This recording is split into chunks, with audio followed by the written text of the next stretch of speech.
ರಾಜಕೀಯ ಹೋರಾಟ ಈಗ ಸಿದ್ಧವಾಗ್ತಾ ಇದೆ. ಯಾವುದು ಇದೇ ಪ್ರಕರಣ ಈಗ ರಾಜಕೀಯ ಹೋರಾಟಕ್ಕೆ ತಿರುವು ಪಡ್ಕೊಳ್ತಾ ಇದೆ. ಏನಾಗಿದೆ ಅಂಥದ್ದು ರಾಜಕೀಯ ತಿರುವು ಅನ್ನೋದಕ್ಕೆ ನಿನ್ನೆ ಪ್ರತಿಭಟನೆ ಆಯಿತು. ಓಕೆ, ಇವತ್ತು ಇಡಿ ವಿರುದ್ಧದ ಎಫ್ಐಆರ್ ವಿರುದ್ಧ ಪೊಲಿಟಿಕಲ್ ಹೋರಾಟಕ್ಕೆ ಈಗ ಮುಂದಾಗಿದೆ. ಅದು ಬಿಜೆಪಿ ಮತ್ತು ಜೆಡಿಎಸ್. ಇಡಿ ಪರವಾಗಿ ರಾಜಭವನ ಕದ ತಟ್ಟೋಕೆ ಈಗ ಬಿಜೆಪಿ ಜೆಡಿಎಸ್ ಪ್ಲಾನ್ ಅನ್ನ ಮಾಡಿಕೊಂಡಿದೆ. ಇವತ್ತು ರಾಜಭವನಕ್ಕೆ ವಿಪಕ್ಷ ಶಾಸಕರು ತೆರಳಲು ಪ್ಲಾನ್ ಅನ್ನ ಮಾಡಿಕೊಂಡಿದ್ದಾರೆ. ರಾಜ್ಯಪಾಲರ ಸಮಯವನ್ನ ರಾಜ್ಯ ಬಿಜೆಪಿ ಕೇಳಿಕೊಂಡಿದೆ. ತನಿಖೆಗೆ ಅಡ್ಡಿ ಮಧ್ಯಪ್ರವೇಶ ಒತ್ತಾಯಿಸೋಕೆ ಮನವಿ ಸಾಧ್ಯತೆಯನ್ನ ಮಾಡ್ತಾ ಇದ್ದಾರೆ.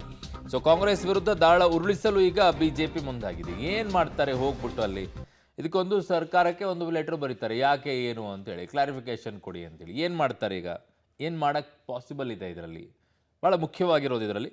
ಸೊ ಮಧ್ಯಪ್ರವೇಶವನ್ನು ಮಾಡಬೇಕು ಅಂತ ಹೇಳಿ ಏನು ಮಧ್ಯಪ್ರವೇಶ ಮಾಡ್ತಾರೆ, ಸರ್ಕಾರಕ್ಕೆ ಒಂದು ಲೆಟರನ್ನು ಬರಿಬೋದು. ಅದನ್ನು ಬಿಟ್ಟರೆ ಇನ್ನೇನಾದರೂ ಅವಕಾಶ ಇದೆಯಾ ಗೊತ್ತಿಲ್ಲ, ಅದನ್ನು ಕೇಳೋಣ. ಸೊ ಇಡಿ ವಿರುದ್ಧದ ಎಫ್ಐಆರ್ ವಿರುದ್ಧ ಪೊಲಿಟಿಕಲ್ ಹೋರಾಟಕ್ಕೆ ಈಗ ಬಿಜೆಪಿ ಮತ್ತು ಜೆಡಿಎಸ್ ಮುಂದಾಗ್ತಾ ಇದೆ. ಕಾರಣ ಇಷ್ಟೇ, ನಿನ್ನೆ ಎಫ್ಐಆರ್ ದಾಖಲಾಗ್ತಾ ಇದ್ದಂತೆ ಕಾಂಗ್ರೆಸ್ನವರು ಕೂಡ ಪ್ರತಿಭಟನೆಯನ್ನ ಮಾಡಿ ಇಡಿ ವಿರುದ್ಧ ಘೋಷಣೆಗಳನ್ನು ಕೂಗಿದ್ರು, ಕೇಂದ್ರ ಸರ್ಕಾರದ ವಿರುದ್ಧ ಘೋಷಣೆಯನ್ನು ಕೂಗಿದ್ರು.